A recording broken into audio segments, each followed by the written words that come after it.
বাবা বাবা মোর সময় আসি গেছে বাবা, মোর সময় আসি গেছে। মুই যেটা কম ওটা শোন বাবা। খাতা আন, খাতা খাতা আন বাবা, খাতা।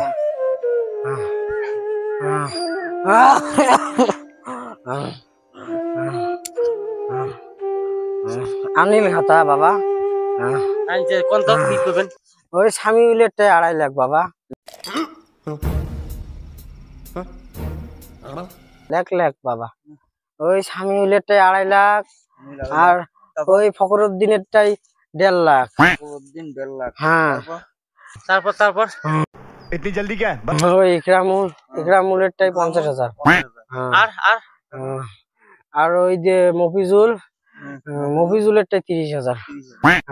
আর আর ওই যে কি আছে না, ওই বিল্লালেরটাই 60,000। আর ওই উমার পেট্রুরটাই 80,000। বাবা লিখছিস? এই পয়সাটা তোমরা দুই ভাইয়ে মিলি করে ভাগ করে নেবো মিলি করে ঋণটা সুজি দেন বাবা।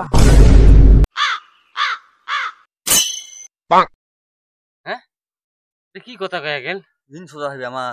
ঋণ সোজা করে মুই ভাবছিলাম পয়সা পাই আমরা তোলে দুজন ভাগ করে নেবো। ওটা কিন্তু লাহানা আমার ঋণ সোজা খায় না, ঋণ আমার সুযোগ পার নাই, সুযোগ নাই। এলান করারও দরকার নেই।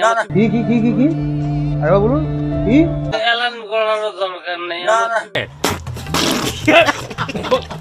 তুই মাটিতে যদি মানুষ পুষ করে ওর মিলে জীবন চিল্লাত গেছে। কথাটা খাতা খান দে তো, যেখানে লিখছিস খাতা খান দে, খাতা খান দে। কোনখানে লিখছিস? এই ভাই আছে। হ্যাঁ, এই ভাই দে।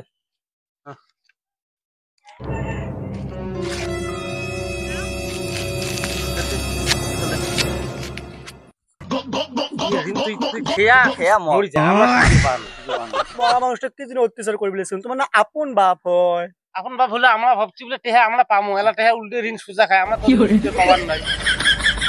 কাই সুদ দিবে তোমার বাপ হয়, ঋণ সোজা খাবার নয়। না আমরা পাওয়ার নাই। শুনে যদি কোনো এলান টেলান করবে দরকার নাই, যদি আমার পুশ করে পুরো জীবন চিল্লাত গেছে নাকি? হ্যাঁ, এলা কি করবে বুদ্ধি জানিস? তিনটা পাগল ঠেল দিয়েছি।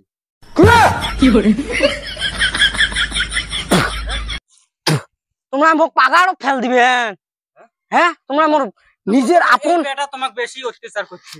তোমরা মোর নিজের বেটা, আপন বেটা নে সতাল বেটা। হ্যাঁ, তোমার তো ঢকশন একদম খারাপ দেখিয়েছ না। এমন বেটার মোর দরকার নাই, এমন বেটা মোর বাড়ির থাকতে পাবার নয়। আজকে তোমরা টোপলা গোটা সব বিড়ি যাবেন। আপনের সে পরে ভাল, এই পরের বেটি দুইটি মোর এত ভাবিল, মুই শোক শুনুন না, এত ভাবিল মোর জনতে। তোমরা তো ভাবিলেন না। তোমরা কবাইছেন কাইও কবাইছেন পাগার ফেল দিবে, কাইও কবাইছে জীবন নামে সিল্লের যাওয়া কথা কম মানছ। এলে কথা হল নেই। হ্যাঁ, তোমরা বেটা এমন বেটা, যাও এলাই বিড়ি যাও মোর বাড়ি, যাও এলা বিড়ি যাও মোর বাড়ি। আর খবরদার আসবেন না। আব্বা আমরা কুড়ি জমো, তোমরা মোর সাথে থাকেন, চলো।